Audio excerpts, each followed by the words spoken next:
Ya, selamat pagi, selamat Natal Bapak Ibu Saudara yang dikasihi Tuhan. Kita bersyukur bahwa hari ini kita boleh merayakan Natal bersama-sama secara online.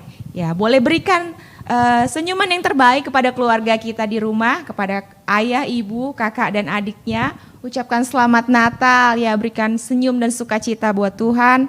Dan kita akan memulai ibadah kita.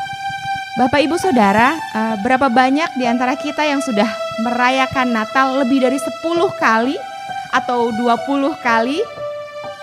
Saya yakin sebagian besar kita sudah merayakannya lebih dari 10 kali ya Bapak Ibu Saudara. Perayaan kelahiran Tuhan Yesus patut kita maknai dengan hati. Oleh sebab dia lahir, dia hadir bagi kita, kita bersuka cita. Dan ini bukan soal gegap gempita, meriah atau tidaknya. Ini bukan soal perayaan di rumah yang kecil atau di gedung yang besar. Ini adalah soal hati kita kepada Tuhan. Mari kita bersyukur, kita bersuka cita. Sekali lagi Tuhan menyatakan kasih-Nya bagi kita, penyertaan-Nya yang sempurna bagi kita. Kita boleh merayakan Natal di akhir tahun 2020 ini. Mari kita katakan bersama-sama, sebab Engkau besar Tuhan, perbuatan-Mu ajaib, dan tidak ada yang seperti Engkau.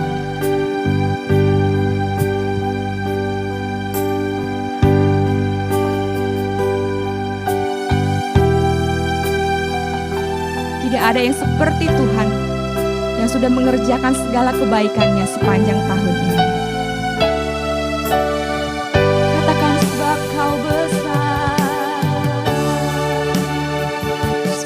Kau besar, perbuatan-Mu ajaib, tiada seperti Engkau. Katakan dengan hatimu, tiada seperti Engkau. Sebab Kau besar, perbuatan-Mu ajaib, tiada seperti Engkau. Amin Tuhan. Tiada seperti Engkau.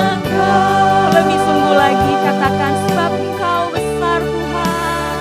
Sebab Kau besar, perbuatan-Mu ajaib. Benar Tuhan. Tiada seperti Engkau. Tiada seperti Kau. Tiada seperti Engkau. Sebab Kau besar, perbuatan-Mu ajaib. Tiada seperti Engkau. Tiada seperti Engkau. Katakan tiada seperti Engkau. Tiada seperti Engkau. Puji Tuhan. Tiada seperti. Tiada yang seperti Tuhan kita, yang memelihara kita sampai di penghujung tahun ini. Mari saudara kita berhimpun, kita bersuka cita, kita menyembah Tuhan Yesus yang lahir bagi kita. Kita beri hormat baginya, Allah yang sudah menjadi manusia.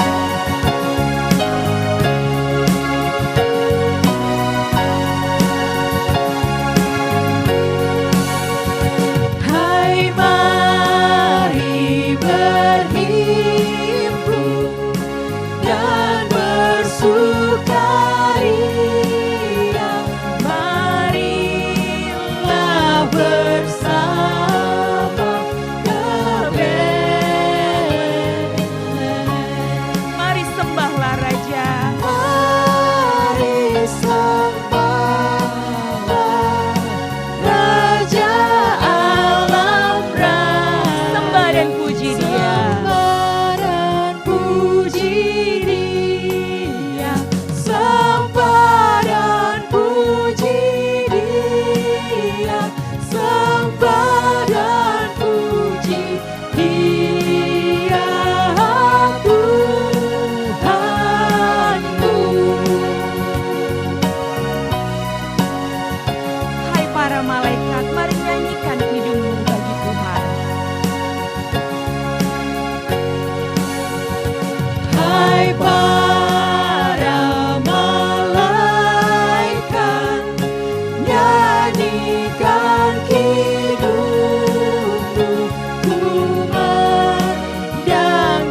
sembah dan puji. Sembah dan puji Dia, sembah dan puji Dia, Tuhan.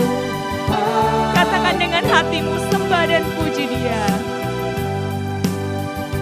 Sembah dan puji Dia, sembah dan puji Dia, sembah dan puji Dia, Tuhanku. Sembah dan puji Dia, Tuhan.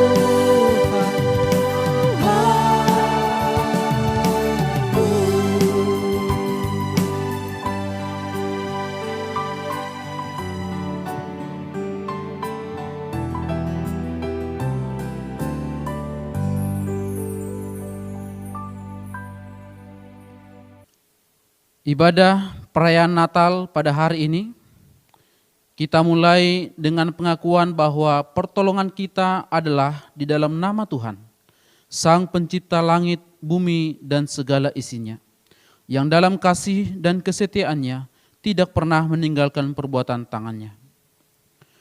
Turunlah atas kita sekalian anugerah dan sejahtera di dalam nama Allah Bapa, Allah Anak, dan Allah Roh Kudus, ketiganya yang esa. Amin. Mulia bagi Bapa. Mulia bagi Bapa, bagi Anak serta Roh Kudus,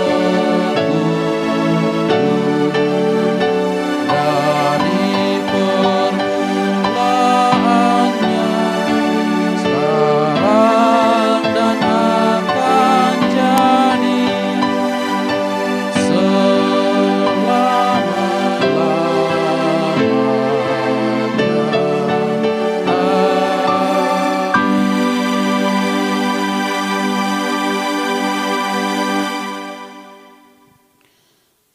Nas pembimbing pada hari ini terambil dari Matius pasal 25 ayat yang ke-40. Dan raja itu akan menjawab mereka, "Aku berkata kepadamu, sesungguhnya segala sesuatu yang kamu lakukan untuk salah seorang daripada saudaraku yang paling hina ini, kamu telah melakukannya untuk aku." Amin. Amin.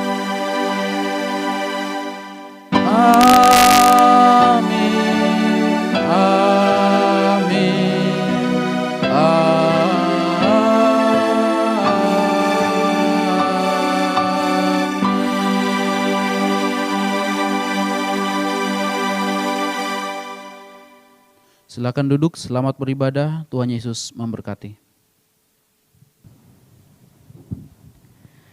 Kita akan menyaksikan pujian sukacita dari Komisi Anak GKMI Pengharapan Rayon Kalimalang.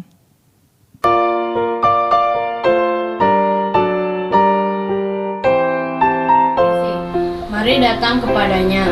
Buah karya Tarlin Manurung. Satu hari di bulan Desember, tentang lonceng gereja riuh bersautan, memanggil dan mengundang anak-anaknya untuk datang. Mari masuk, mari semuanya masuk. Pintu rumah Tuhan telah terbuka untukku, untuk kamu, untuk mereka, untuk kita semua, sehingga kita bisa larut dalam bahagia dan sukacita, sama-sama merayakan lahirnya dari Yesus di Bethlehem, Raja di atas segala raja, Tuhan Juru Selamat manusia.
Selamat Hari Natal.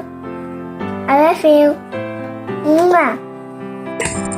Selamat Hari Natal, Tuhan Yesus memberkati. Selamat Hari Natal. Tuhan Yesus memberkati. Selamat Natal, Tuhan Yesus memberkati. Merry Christmas.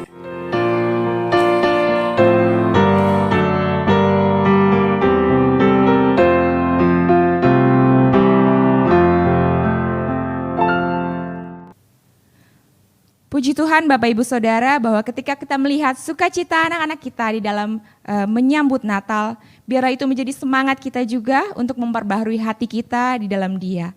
Tuhan yang kasih-Nya sempurna bagi hidup kita. Pemberitahuan kelahiran Tuhan Yesus oleh Komisi Perempuan dari Lukas 1 ayat 26 sampai dengan 38. Dalam bulan ke-6, Allah menyuruh malaikat Gabriel pergi ke sebuah kota di Galilea bernama Nazaret, kepada seorang perawan yang bertunangan dengan seorang yang bernama Yusuf dari keluarga Daud. Nama perawan itu Maria.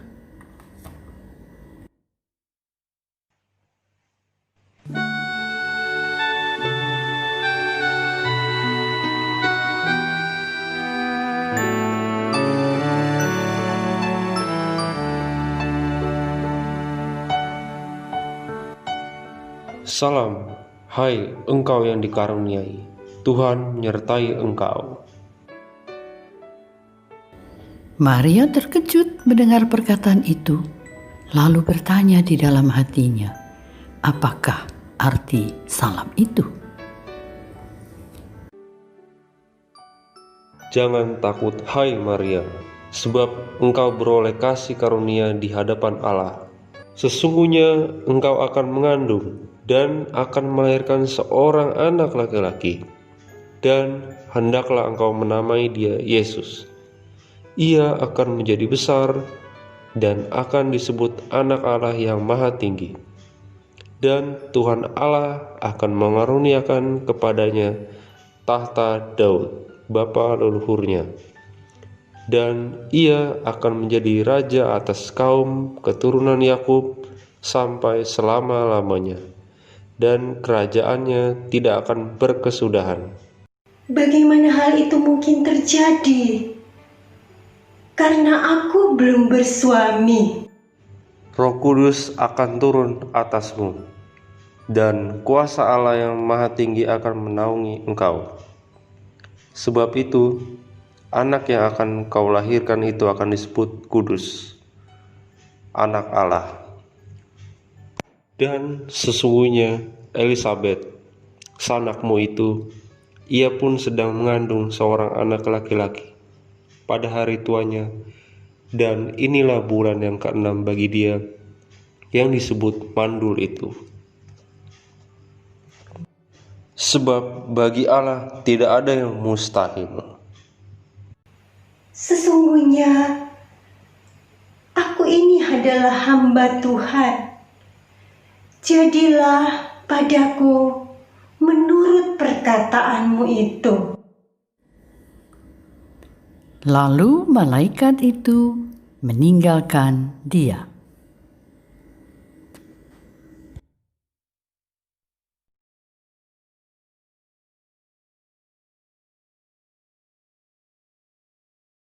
Malam Natal tahun ini merupakan malam Natal yang berbeda dari tahun-tahun sebelumnya karena adanya pandemi COVID-19. Para pemuda-pemudi gereja merasa tidak semangat untuk menyambut Natal tahun ini. Mereka menganggap Natal hanyalah perayaan semata saja. Padahal Natal itu berarti menyambut kelahiran dan kehadiran Tuhan Yesus dalam hati setiap orang. Sama halnya dengan cerita berikut.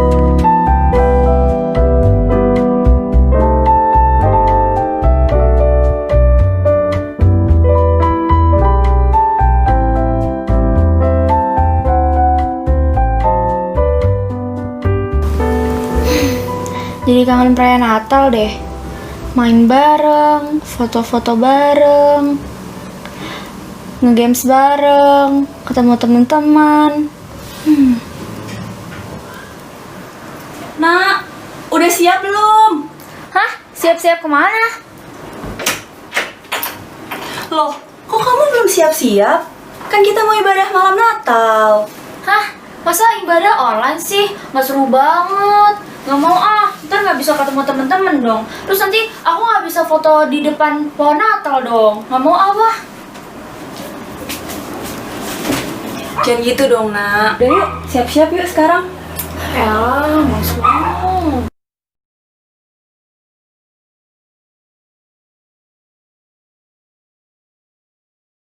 Sebelum kita mendengarkan firman Tuhan di hari Natal ini, kita bersatu dalam doa. Kami bersyukur berterima kasih ya Tuhan atas pertolongan-Mu dalam kehidupan kami, anugerah-Mu dalam kehidupan kami. Dan kami bersyukur kami telah menaikkan pujian-pujian kami untuk meninggikan memuliakan nama-Mu. Dan saat ini kami akan kembali belajar dari kebenaran firman-Mu, mengingat kembali, merenungkan kembali kelahiran-Mu ke dalam dunia ini.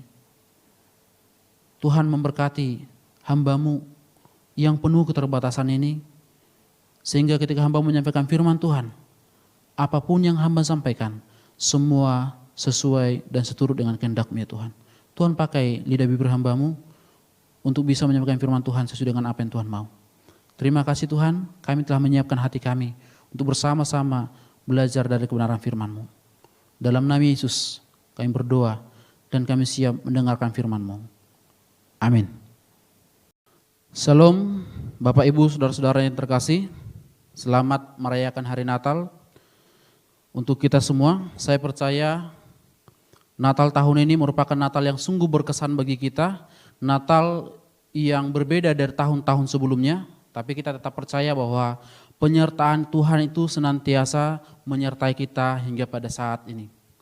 Hari ini kita akan bersama-sama mendengarkan firman Tuhan dari Injil Lukas pasal yang kedua, ayat yang pertama sampai yang ketujuh. Demikian firman Tuhan, saya akan bacakan untuk kita semua.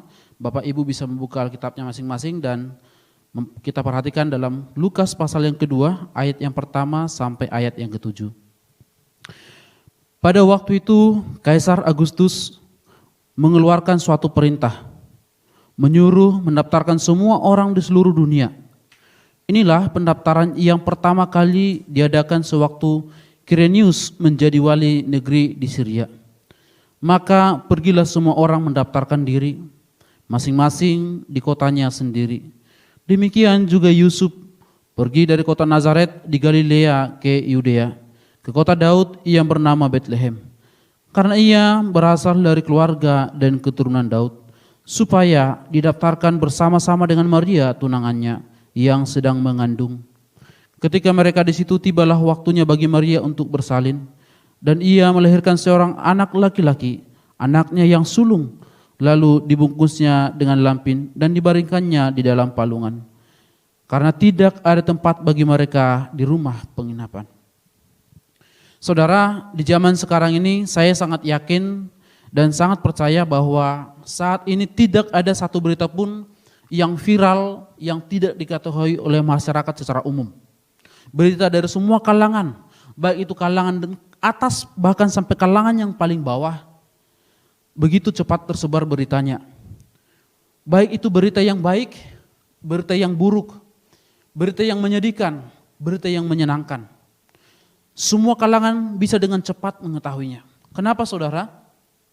Karena di zaman ini semua orang dekat dengan yang namanya media sosial. Baik itu YouTube, Instagram, WhatsApp, Facebook, bahkan yang sekarang TikTok pun bisa dibuat sebagai sumber berita. Dan dapat memberitakan sebuah berita.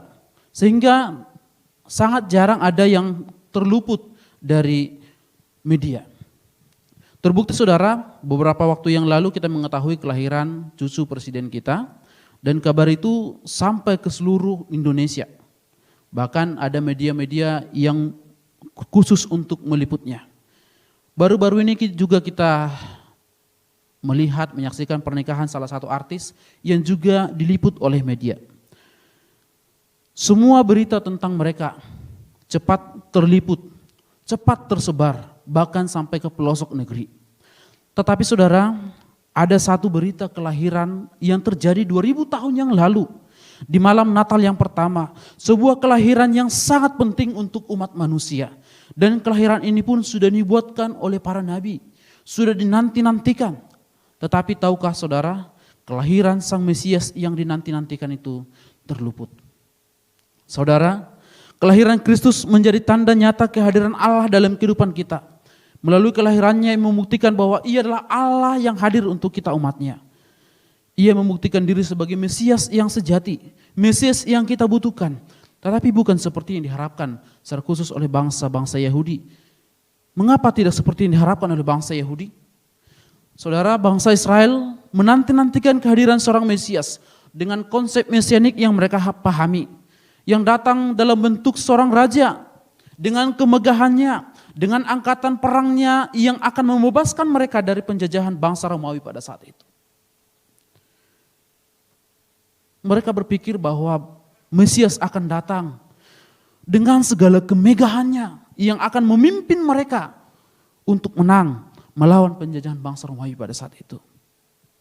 Tetapi tahukah saudara, hal yang tidak pernah terpikirkan oleh bangsa Yahudi saat itu, bahwa Mesias yang dinanti-nantikan itu datang dalam kesederhanaan. Ia datang dengan kesederhanaan, dengan sangat yang keadaan terhina, yang tidak pernah diperhitungkan dalam sejarah. Akhirnya luputlah kedatangannya. Mengapa kelahiran Yesus terluput? Saudara, tempat di mana Tuhan Yesus kita dilahirkan sangat jelas diketahui. Dia akan dilahirkan di Betlehem, seperti yang dinubuatkan di dalam Mika pasal yang kelima ayat yang pertama dikatakan bahwa, tetapi engkau, hai Betlehem Efrata, hai yang terkecil di antara kaum-kaum Yehuda, daripadamu akan bangkit bagiku seorang yang akan memerintah Israel, dan yang permulaannya sudah sejak purbakala, sejak dahulu kala. Tetapi saudara, ada hal yang menarik dari ayat ini kalau kita perhatikan, bahwa Mesias yang dijanjikan itu belum lahir, tetapi dikatakan ia sudah ada sejak dahulu kala. Ia sudah ada sebelum dunia dijadikan. Jelas ini mengacu kepada diri Allah yang sudah ada dan yang akan datang ke dalam dunia ini. Ahli-ahli Taurat saat itu memahami dan mengetahui hal tersebut. Kalau kita melihat dalam Matius pasal yang kedua ayat 5 sampai yang ke-6 dikatakan bahwa di Betlehem tanah Yudea, karena demikianlah ada tertulis dalam kitab Nabi.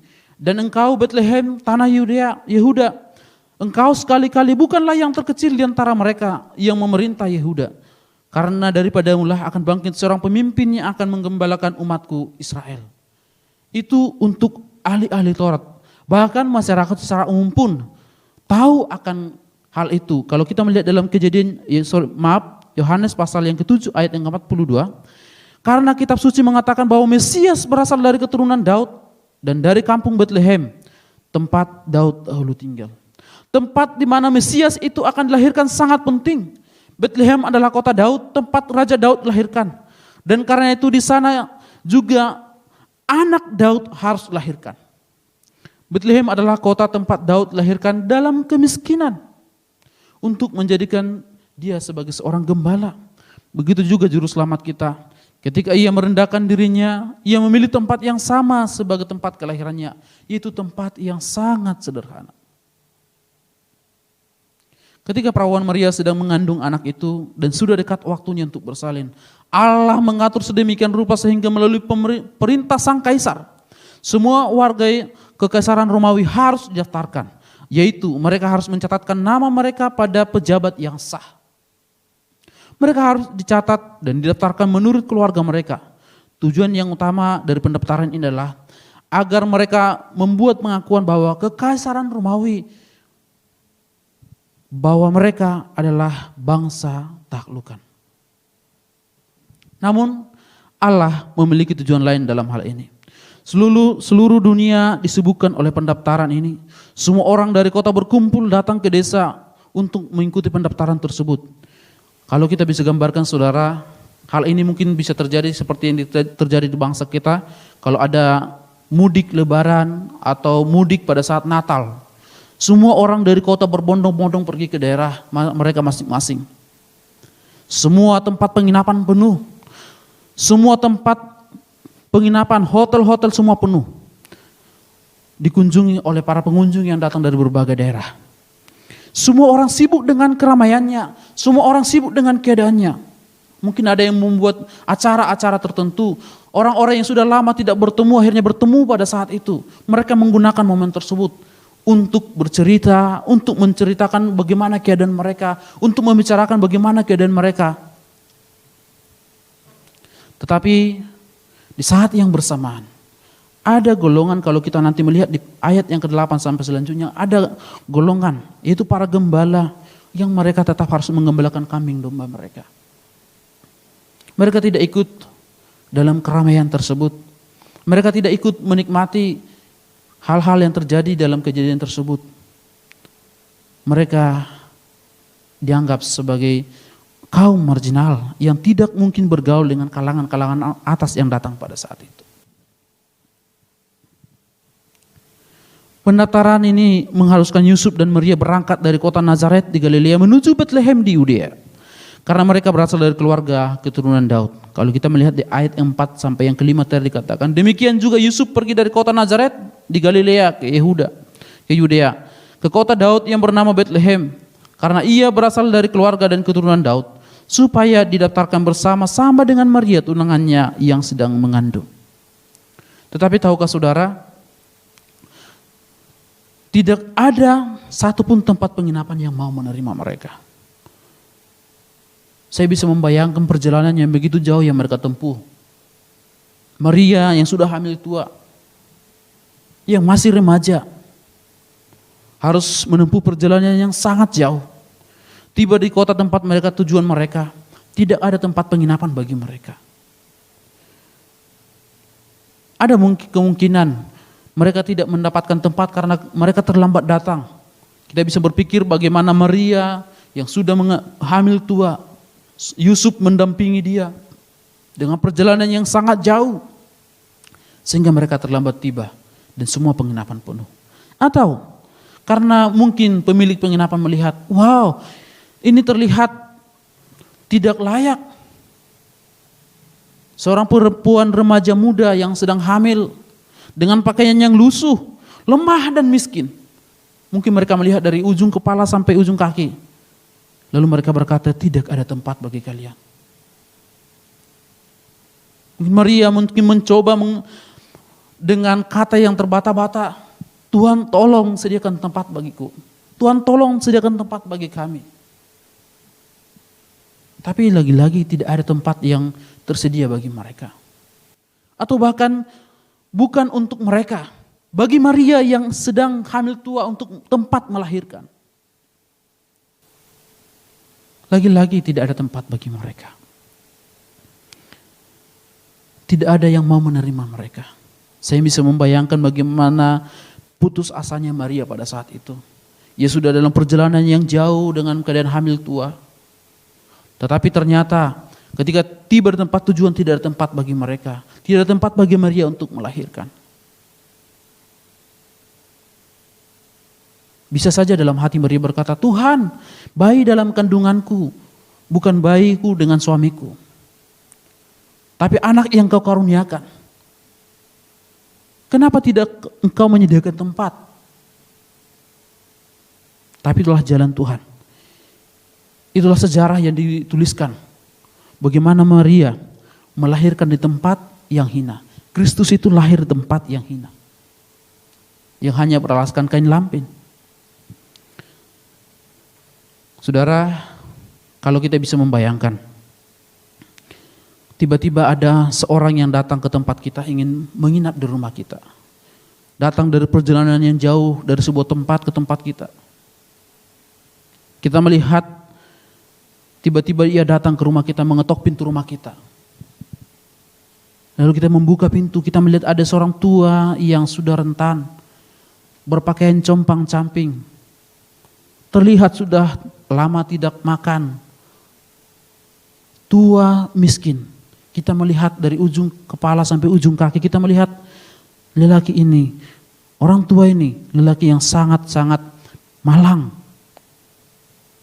Tetapi ketika ia bertanya kepada kita, Tuhan, adakah tempat bagiku untuk menginap? Adakah tempat bagiku untuk beristirahat? Kita mungkin akan berpikir untuk menerimanya. Kita akan mungkin berpikir atau bahkan mengatakan dengan langsung, tidak ada tempat, mohon maaf. Lalu orang tua tersebut berkata, Tuhan, kalau tidak ada kamar untukku, bolehkah aku menginap di ruang tamumu? Lagi-lagi kita berkata, tidak ada tempat bagimu. Lalu orang tua tersebut berkata, Tuhan, kalau tidak ada kamar, tidak ada ruang tamu untuk saya, bisakah saya tinggal di teras rumahmu, menginap di teras rumahmu? Apalagi dalam suasana seperti sekarang, suasana Natal, saudara, kita bisa membayangkan tiba-tiba ada orang yang miskin, tiba-tiba duduk di teras rumah kita, istirahat di teras rumah kita. Pasti itu kan sangat memalukan. Sehingga kita akan berkata, mohon maaf, tidak ada tempat bagimu. Kita menolaknya karena kita melihat penampilannya yang tidak layak. Kita menolaknya karena kita melihat apa yang ditampilkan tidak sesuai dengan selera kita. Mungkin akan beda ceritanya kalau yang datang adalah seorang pejabat, seorang pengusaha sukses yang datang ke tempat kita. Kita akan menyediakan tempat yang terbaik bagi dia. Kita akan menyediakan tempat yang paling baik, mungkin lebih baik dari tempat kita istirahat. Kita menyediakan yang terbaik. Karena kita melihat ia datang dengan kemegahannya, ia datang dengan kemewahannya. Kita menyediakan tempat bagi dia. Sedangkan bagi seorang tua yang datang ke tempat kita, kita tolak. Kita berkata tidak ada tempat bagimu. Saudara, pada suatu kali ada sebuah gereja yang melakukan pertukaran mimbar. Seperti yang sering dilakukan oleh gereja kita di tempat ini. Seorang pendeta dari luar daerah datang ke gereja yang ada di sebuah kota. Tiba-tiba pendeta ini datang sebelum ibadah dimulai. Ia sudah datang lebih awal. Tapi menarik saudara, pendeta tersebut datang dengan pakaian compang-camping, menggunakan alas kaki yang sederhana, tidak memakai pakaian jas seperti yang saya pakai saat ini. Ia datang dengan sangat-sangat sederhana. Ia membawa Alkitabnya, memegang Alkitabnya. Ia bertemu dengan penerima tamu, dan penerima tamu nyuruh dia masuk dan menempatkannya duduk di tempat paling pojok. Jemaat semakin banyak datang. Majelis datang bertanya-tanya, mana pendeta yang akan menyampaikan firman Tuhan, kok belum tiba? Tiba waktunya ibadah dimulai. Para majelis masih gelisah menunggu kedatangan pendeta yang akan menyampaikan firman Tuhan menggantikan Bapak Gembala Sidang. Tiba saatnya dalam penyampaian firman Tuhan. Pria compang-camping tersebut, pria yang sangat lucu tersebut, maju ke depan membawa Alkitabnya. Ia maju untuk menyampaikan firman Tuhan. Semua jemaat syok dan ingin menyuruhnya keluar. Lalu ia memperkenalkan dirinya. Saya adalah pendeta A. Ia menggantikan Bapak Gembala menyampaikan firman Tuhan saat ini di tempat ini. Semua jemaat merasa malu. Semua jemaat merasa malu, majelis merasa malu, penerima tamu syok. Karena menempatkan pendeta tersebut di dudukan yang paling pojok. Firman Tuhan disampaikan dengan baik, firman Tuhan disampaikan. Lalu hamba Tuhan tersebut menyampaikan firman Tuhan, bagaimana harus mengasihi orang lain tanpa melihat status sosialnya, tanpa melihat keadaannya. Ibadah selesai, jemaat bersalaman. Penerima tamu datang meminta maaf, memeluk pendeta tersebut dan minta maaf kepada pendeta tersebut. Saya mohon maaf Pak, saya tidak tahu kalau Bapak adalah pendeta. Majelis juga melakukan hal yang sama, minta maaf kepadanya. Sering sekali kita mudah menerima orang yang berpenampilan menarik. Mungkin di gereja kita melihat penampilannya menarik, kita taruh tempat duduk paling depan. Mengantarkannya tempat yang paling depan untuk duduk di depan mimbar. Duduk dekat dengan gembala sidang. Sedangkan seorang yang lusuh, seorang yang berpakaian sederhana, sering kita abaikan. Saudara, kelahiran bayi itu sangat-sangat sederhana. Lahir di tempat yang hina. Padahal bayi yang akan lahir tersebut adalah seorang Mesias yang mereka nanti-nantikan. Tetapi kelahirannya terluput dari bangsa Yahudi yang ada pada saat itu. Semua orang sibuk dengan kehidupannya dan tidak peduli dengan orang lain. Membuat mereka luput akan kelahiran Tuhan itu. Begitu rendah, begitu hina, itulah kondisi kelahiran Yesus pada saat itu. Ia memang seorang anak yang sulung, tetapi ia terlahir begitu hina untuk menjadi seorang yang sulung. Ia dilahirkan oleh seorang perempuan yang sangat miskin seperti Maria. Saudara, kelahiran Kristus ke dalam dunia adalah bukti kasih-Nya kepada kita untuk menyelamatkan kita umat-Nya. Ketika ia lahir, ia tidak memilih tempat yang megah atau kerajaan tempat dia untuk dilahirkan. Ia lahir mengalami keadaan yang sangat rendah dan sangat hina bagi dirinya. Ia tidak dilahirkan di rumah penginapan karena semua penginapan menolak dia. Ia tidak dilahirkan di tempat yang mewah. Ibunya Maria melahirkannya dengan kesakitan di tempat yang sederhana. Kristus lahir di kandang yang sederhana, yang menunjukkan bahwa ia datang ke dunia ini untuk kunjungan yang sangat singkat, untuk menunjukkan kasih Allah kepada kita, dan ia mengajarkan kepada kita untuk melakukan hal yang sama. Tapi sekali lagi, semua rumah penginapan menolak kedatangannya. Bisa saja Kristus lahir di tempat yang megah. Bisa saja Kristus lahir di tempat kerajaan. Ia yang memiliki bumi ini. Ia yang mengatur segala sesuatu dalam bumi ini. Tetapi ia memilih tempat yang sederhana. Saudara, kedatangan yang Kristus yang pertama sudah terluput dari bangsa Yahudi pada saat itu. Sekarang kita tidak lagi menunggu kedatangan yang pertama. Kita tidak lagi menunggu kelahiran Kristus di dalam dunia ini. Tapi kita sedang menunggu kedatangannya yang kedua kali. Pertanyaannya adalah, jika kelahiran yang pertama terluput, akankah kelahiran yang kedua juga akan terluput? Apakah akan kejadiannya terulang kembali? Apakah kita akan sama seperti bangsa Yahudi yang sibuk dengan urusannya tidak percaya kedatangannya? Kedatangan Kristus yang kedua kali berbeda dengan kedatangan yang pertama. Kedatangan yang pertama adalah kedatangan dalam kesederhanaan. Tetapi kedatangan Kristus yang kedua kali adalah kedatangan sebagai seorang raja yang menghakimi seluruh umatnya. Kalau kita melihat dalam Matius pasal yang ke-25, ayat yang ke-31 dikatakan, apabila anak manusia datang dalam kemuliaannya, dan semua malaikat bersama-sama dengan dia, maka ia akan bersemayam di atas tahta kemuliaannya. Kristus datang sebagai seorang raja yang akan memerintah. Tidak lagi seperti seorang bayi yang lahir dalam keadaan yang sederhana. Dalam kedatangannya yang kedua ini, dia memisahkan dua kelompok. Yang satu sebelah kanannya, yang satu sebelah kirinya. Di sebelah kanannya dan di sebelah kiri. Ia memisahkan, kalau kita melihat dikatakan seperti kambing dan domba. Di bagian lain dikatakan seperti memisahkan ilalang dan gandum. Di sebelah kanan adalah tempat-tempat di mana orang yang dibenarkan, orang yang dipilih Tuhan untuk menikmati keselamatan daripada Tuhan. Sedangkan di sebelah kiri adalah tempat di mana orang-orang yang akan dibinasakan, yang akan menerima hukuman dari Allah. Mungkin kita akan berkata, oh saya pasti akan berada di tempat sebelah kanan. Saya ini seorang pendeta, saya seorang pelayan Tuhan, saya seorang majelis, saya seorang pengurus gereja, saya orang yang aktif pelayanan. Saya pasti akan di sebelah kanan. Saya akan ditempatkan di tempat yang paling baik. Tapi saudara, kalau kita melihat di ayat yang ke-34 dikatakan, aku berkata kepada mereka yang di sebelah kanannya, mari hai kamu yang diberkati oleh Bapakku, terimalah kerajaan yang telah disediakan bagimu sejak dunia dijadikan. Yang di sebelah kanan mungkin akan berpikir, kenapa? Apa yang Tuhan lihat daripada aku sehingga saya ditempatkan di sebelah kanan? Kenapa Tuhan memilih saya? Saya sering berjatuh ke dalam dosa, saya sering berbuat dosa, saya sering melakukan yang tidak benar di hadapan Tuhan.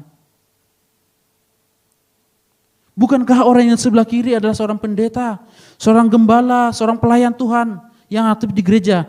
Kenapa saya yang tempatkan di sini? Lalu Tuhan berkata, kalau kita melihat di ayat 35-36 dalam Matius pasal ke-25. Sebab ketika aku lapar, kamu memberi aku makan. Ketika aku haus, kamu memberi aku minum. Ketika aku seorang asing, kau memberikan aku tumpangan. Ketika aku telanjang, Engkau memberikan aku pakaian. Ketika aku sakit, Kau melawat aku. Ketika aku dalam penjara, Kau mengunjungi aku. Orang-orang sebelah kanan akan tersentak dan bertanya, kapan Tuhan kami tidak pernah melihat Engkau lapar, lalu kami memberi Engkau makan. Kami tidak pernah melihat Engkau haus, lalu kami memberi Engkau minum. Kami tidak pernah melihat Engkau sebagai seorang asing, lalu memberi tumpangan. Kami tidak pernah melihat Engkau sakit, sehingga kami melawat Engkau. Orang-orang yang tempatkan sebelah kanan bingung. Ada apa ini? Tetapi raja itu menjawab. Raja itu menjawab, ayat 40 katakan, aku berkata kepadamu, sesungguhnya segala sesuatu yang kamu lakukan untuk salah seorang dari saudaraku yang paling hina ini, kamu telah melakukannya untuk aku. Wow.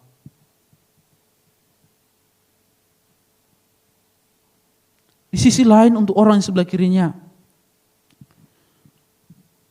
mereka berkata, Tuhan, mengapa Engkau tempatkan kami di sini? Kami telah melayani, kami telah mengabdikan diri untuk pelayanan. Kami telah memberikan yang terbaik dalam pelayanan kami. Kami aktif di gereja, kami memberikan persembahan kami untuk gereja. Tetapi Tuhan memberikan jawaban bagi mereka. Enyahlah dari hadapanku, hai kamu orang-orang yang terkutuk. Enyahlah ke dalam api yang kekal yang telah tersedia untuk iblis dan malaikat-malaikatnya. Mereka semua kaget. Lalu Tuhan berkata kembali, sebab ketika aku lapar kamu tidak memberi aku makan. Ketika aku haus kamu tidak memberi aku minum. Ketika aku sebagai seorang asing kamu tidak memberi aku tumpangan. Ketika aku telanjang kamu tidak memberi aku pakaian. Ketika aku sakit kamu dalam penjara kamu tidak melawat aku. Berbeda dengan apa yang dilakukan dengan orang-orang di sebelah kanannya. Lalu mereka menjawab Tuhan, Tuhan bila manakah kami melihat Engkau lapar, haus sebagai orang asing atau telanjang dan atau sakit atau dalam penjara, lalu kami tidak melayani Engkau. Tuhan berkata kepada mereka, ayat yang ke-45, aku berkata kepadamu, sesungguhnya segala sesuatu yang tidak kamu lakukan untuk salah seorang dari yang paling hina ini, kamu tidak melakukannya juga untuk aku. Dan mereka ini akan masuk ke dalam tempat siksaan yang kekal. Tetapi orang benar akan hidup dalam kekekalan. Saudara, sering sekali kita memilih-milih untuk membantu orang. Sering sekali kita melihat orang yang akan kita bantu dari penampilannya, dari apa yang terlihat secara kasat mata. Selama kita hidup, kita tidak pernah memperhatikan sesama kita. Kita sibuk dengan kesibukan kita sibuk dengan urusan kita sibuk dengan pelayanan-pelayanan kita di dalam gereja. Sehingga kita lupa akan pelayanan-pelayanan yang Tuhan berikan kepada kita di luar gereja. Kita lupa membantu orang-orang yang membutuhkan bantuan kita. Maka lagi-lagi saudara, luputlah kedatangannya yang kedua kali dari kita.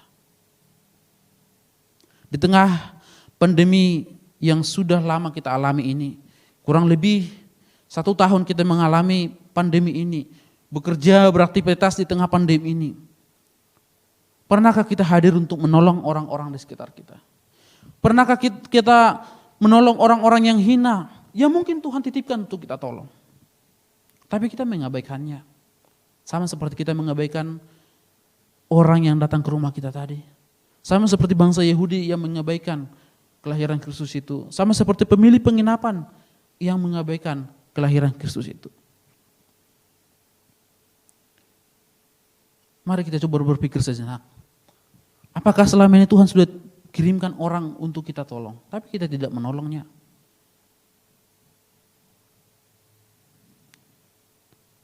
Selama ini mungkin kita sibuk berdoa, Tuhan berkati usahaku, berkati pekerjaanku, Tuhan jawab seluruh pergumulanku. Mungkin itulah doa-doa kita di keseharian kita. Saya berkata tidak ada yang salah dengan itu. Tidak ada yang salah dengan doa itu. Tidak ada yang salah dengan permohonan itu. Tapi di hari Natal ini, mari kita belajar. Mari kita memohon kepada Tuhan. Tuhan, jadikan aku jadi berkat. Tuhan, mampukan aku untuk memberkati orang-orang di sekitarku. Tuhan, mampukan aku menolong orang-orang di sekitarku. Tuhan, jadikan aku berkat. Kita terlalu sibuk melulu untuk minta untuk diberkati, tapi kita sering sekali lupa untuk menjadi berkat. Kristus datang dalam kesederhanaan, sehingga kelahirannya terluput.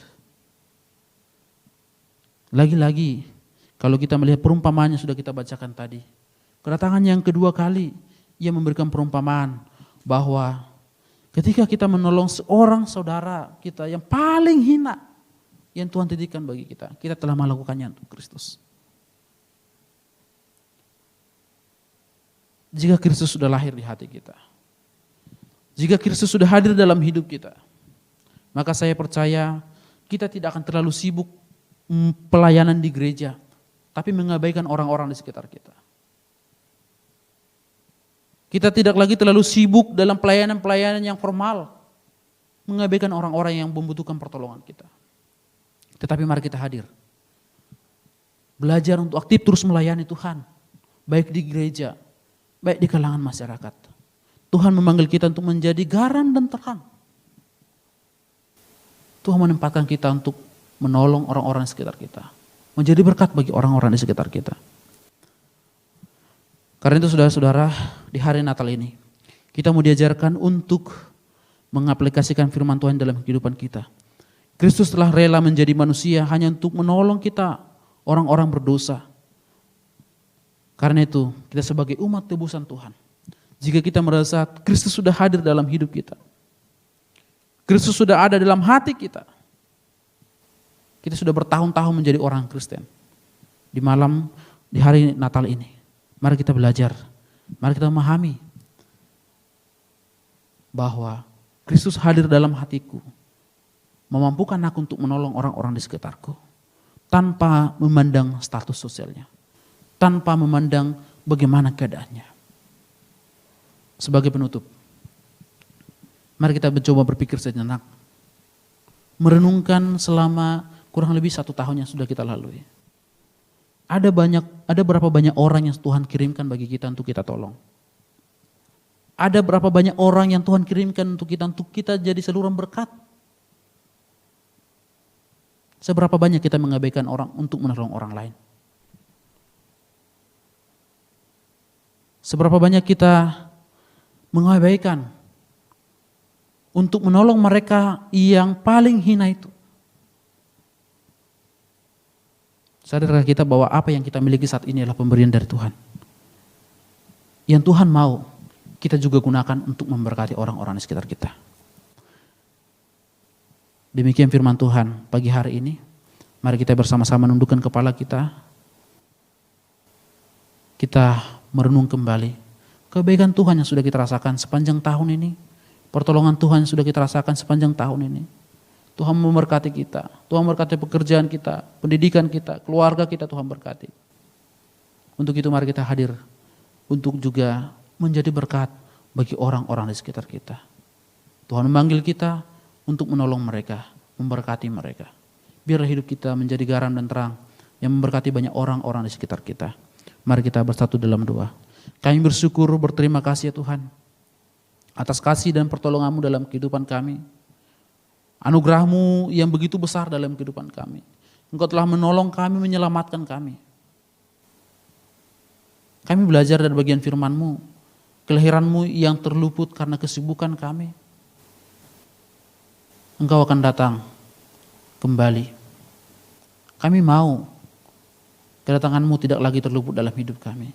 Kami mau kami menjadi orang-orang yang Tuhan pilih, menjadi orang-orang yang Tuhan pakai untuk menolong orang-orang di sekitar kami. Siapapun mereka, tanpa memandang status sosial mereka, tanpa melihat keadaan mereka, Tuhan memanggil kami untuk hadir menjadi berkat bagi mereka. Mampukan kami ya Tuhan untuk menjadi berkat, diberkati untuk memberkati, ditolong oleh Tuhan untuk menolong orang-orang di sekitar kami. Terima kasih, dalam nama Yesus kami berdoa, dan kami siap untuk menjadi pelaku kebenaran firman-Mu. Haleluya. Amin.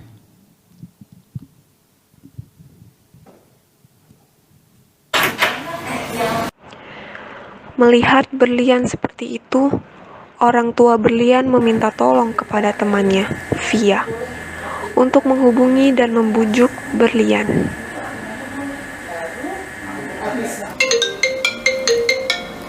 Halo, shalom Via. Halo Tan, kenapa? Tante boleh minta tolong nggak? Iya boleh, aku boleh bantu. Ada apa Tan? Iya, Tante mau minta tolong dong.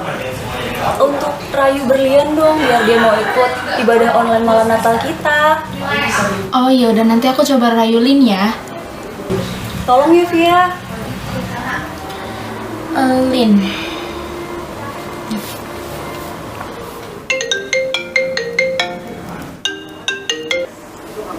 Halo Vi, kenapa? Lo ikut Natal nggak? Hah, ibadah Natal? Ngapain sih? Enggak, gue nggak ikut. Lah, kok lo gitu sih? Ngapain coba? Mendingan tidur di rumah. Ya jangan kayak gitu lah, Lin. Udahlah. Setelah Via Apaan sih, mencoba Via? untuk Ngajak-ngajak. menghubungi dan Sih, membujuk udah, berlian, blok aja. usahanya pun sia-sia. Dan Via pun langsung memberitahu orang tua berlian. Halo Tante. Iya, halo Via, gimana? Iya, maaf Tante. Aku udah coba rayu Lin, tapi dia nggak mau. Astaga, ya udah deh.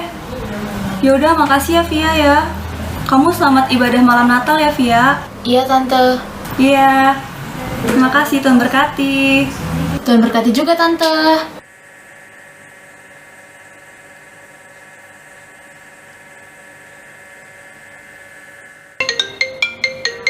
Kalem kenapa nih?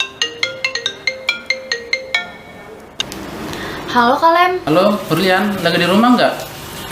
Kakak boleh main ke rumah nggak? Oh, ya udah nggak apa-apa. Oh, oke. Terima kasih.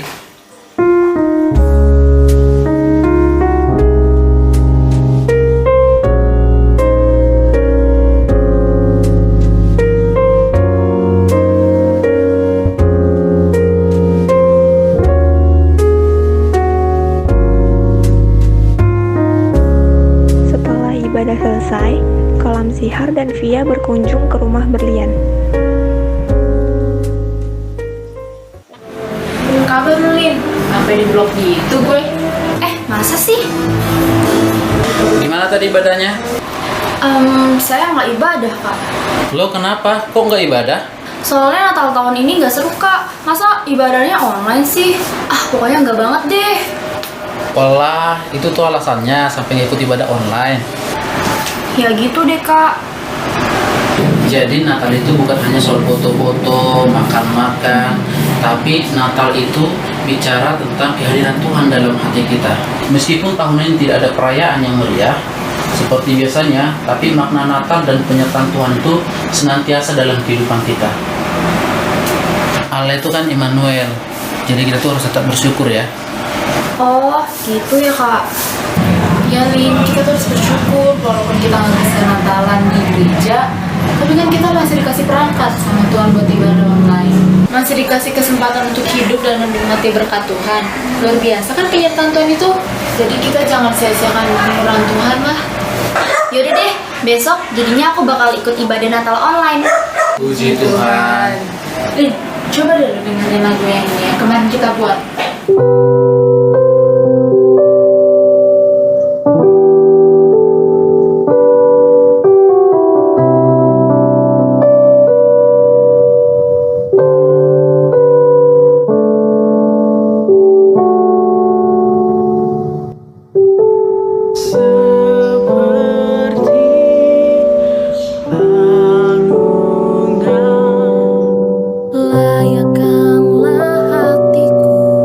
Menyambut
Wah, hanya bersama Yesus ya kita bisa merasakan indahnya Natal.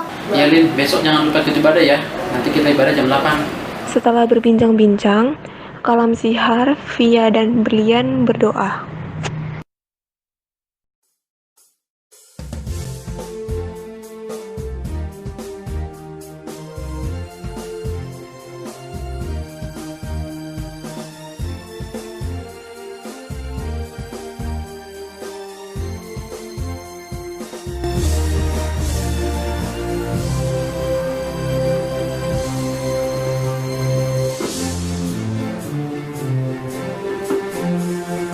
Suka mengabarkan kisah dari surga, Tuhan yang Maha Mulia berlimpah kasih-Nya. Ku suka menyaksikan berita yang benar, Yesus Juru Selamat bagi manusia. Ku suka mengabarkan, memuliakan, ku suka memasukkan kemuliaan-Nya.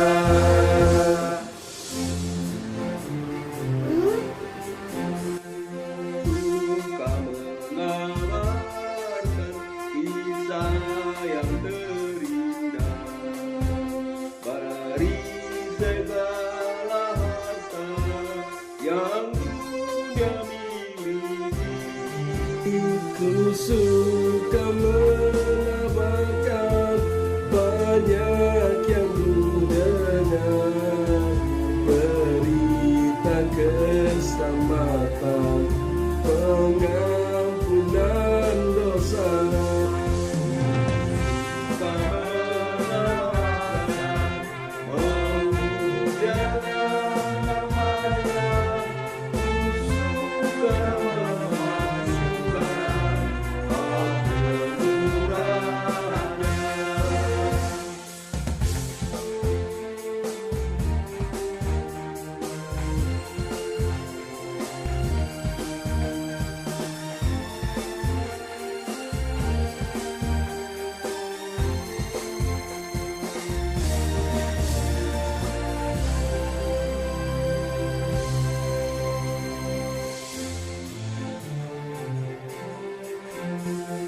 Suka mengabarkan Injil-Nya yang benar kepada tiap jiwa yang ingin mendengar, dan nanti ku nyanyikan di surga yang dekat tentang kisah yang indah yang sudah ku kenal.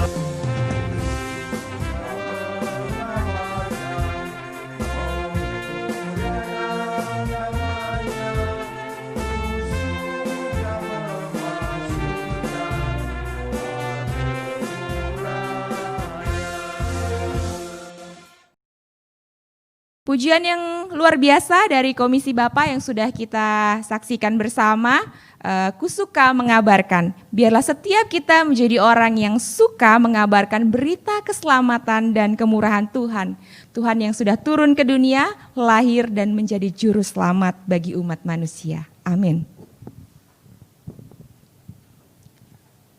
Kita akan menutup ibadah Natal kita pagi hari ini, namun biarlah sukacita Natal tetap tinggal di dalam hati kita semua. Menguatkan setiap kita orang yang percaya bahwa Dia adalah Allah yang Immanuel, Allah yang beserta kita sampai selama-lamanya.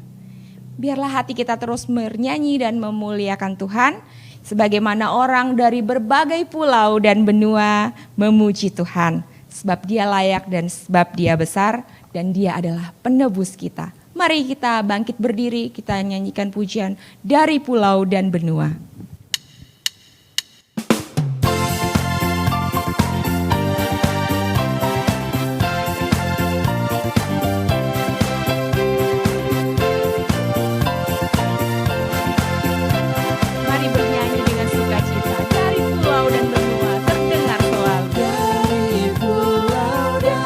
benua terdengar selalu terus lagu pujian semua bagi nama Katakan Gloria.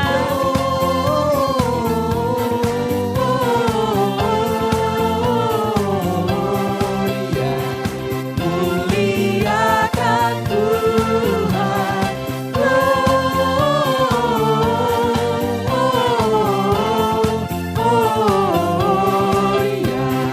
Muliakan Tuhan. Tinggi-tinggi dalam surga. Tinggi-tinggi dalam surga, tentang Tuhan yang kudus. Tak lelah bernyanyi juga, berharapan penebus. Gloria.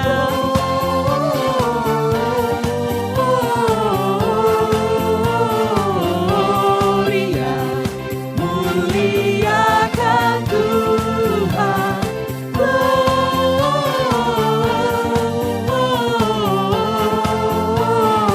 Gloria, muliakan Tuhan.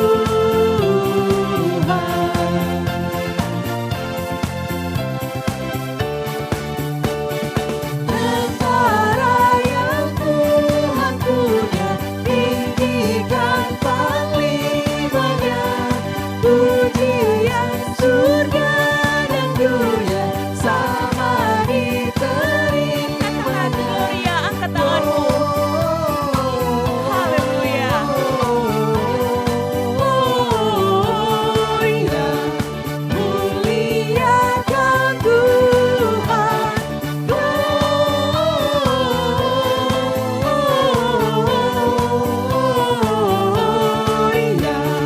muliakan Tuhan.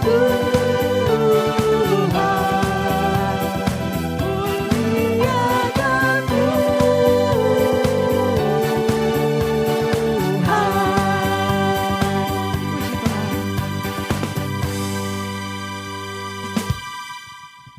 Jemaat Tuhan dan kekasih Tuhan, ibadah perayaan Natal pagi hari ini sudah selesai. Mari kita lakukan firman Tuhan dalam kehidupan kita setiap hari. Untuk itu, mari kita arahkan hati kita dan pikiran kita untuk menerima berkat daripada Allah. Tuhan memberkati kita dan melindungi kita. Tuhan menyinari kita dengan wajah-Nya dan memberi kita kasih karunia. Tuhan menghadapkan wajah-Nya kepada kita dan memberi kita damai sejahtera dari saat ini sampai selama-lamanya. Amin. Kepada Allah dipuji semua makhluk di bumi, padanya ku beri pujian. Bapa, Anak, dan Roh Suci.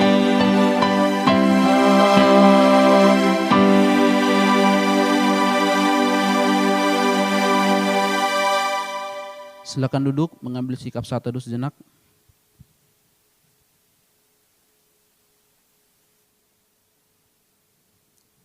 Saat teduh selesai, selamat hari Natal, Tuhan Yesus memberkati. Shalom, sidang jemaat yang dikasihi Tuhan Yesus Kristus. Saat ini kita berada di penghujung tahun 2020 dan kita akan segera memasuki tahun baru 2021. Tema Natal tahun ini, Dia adalah Immanuel, artinya Allah beserta dengan kita. Diambil dari Matius 1 ayat 23. Tema ini tentu sangat relevan dengan situasi dan kondisi bangsa Indonesia saat ini. Di tengah-tengah perjuangan melawan COVID-19, Allah Sang Immanuel selalu beserta dengan kita. Allah melindungi kita. Ini mencerminkan kebersamaan Allah dengan umat-Nya. Penyertaan Allah ini menimbulkan rasa yang aman karena Allah tidak jauh dari kita. Penyertaan Allah membuat kita merasa tentram karena semua persoalan pasti ada jalan keluarnya. Dan yang pasti kita yakin bahwa pertolongannya tidak pernah terlambat. Biarlah kita selalu dipenuhi dengan kehangatan dan cinta kasih Natal. Marilah Bapak, Ibu, dan Saudara sekalian, kita bersama-sama menjadi pembawa cinta kasih, damai dan terang bagi dunia. Kami segenap keluarga mengucapkan Selamat Natal dan Tahun Baru. Tuhan Yesus memberkati.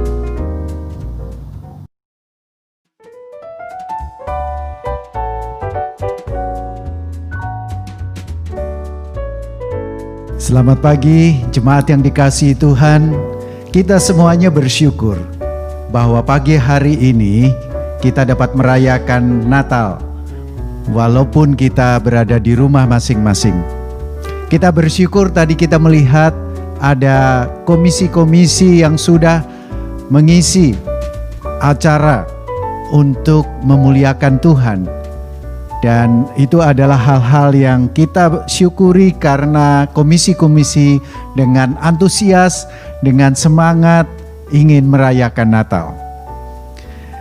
Pada pagi hari ini kita merenungkan makna Natal, di mana Kristus hadir dalam dunia memang tidak bisa terlepas dari sukacita dan sekaligus keprihatinan. Ataupun kita bisa menggunakan bahasa dalam kondisi yang tidak baik saat ini.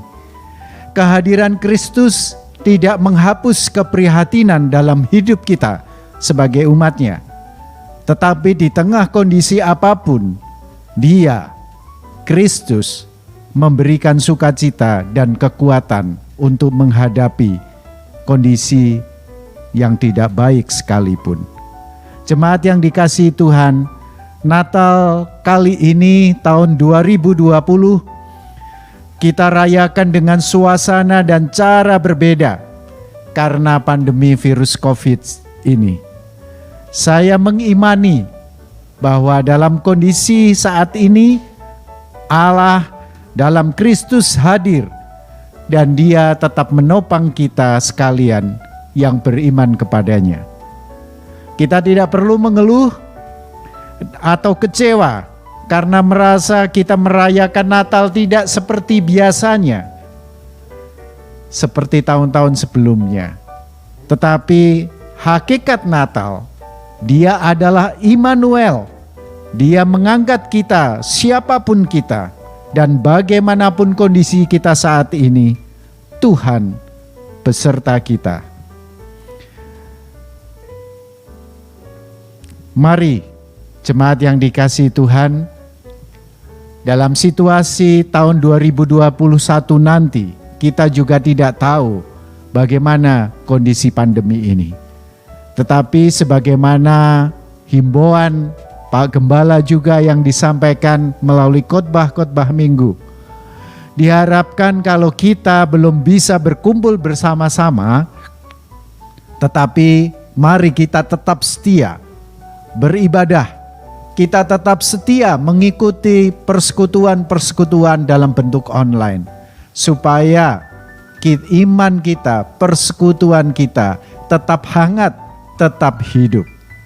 Akhirnya, mewakili pengurus secara keseluruhan, saya mengucapkan selamat merayakan Natal 2020 dengan tetap menjalankan misi Tuhan bagi jemaatnya.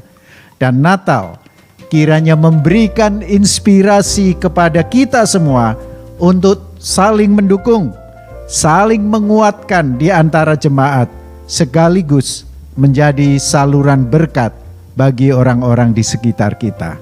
Kiranya Immanuel, Tuhan bersama kita bisa saksikan kepada banyak orang bahwa kita mengasihi mereka. Tuhan Yesus memberkati. Selamat Hari Natal dan selamat menyambut Tahun Baru 2021. Tuhan Yesus memberkati. Selamat Hari Natal 2020. Selamat merayakan Natal bersama orang-orang terkasih. Tuhan Yesus memberkati kita semua.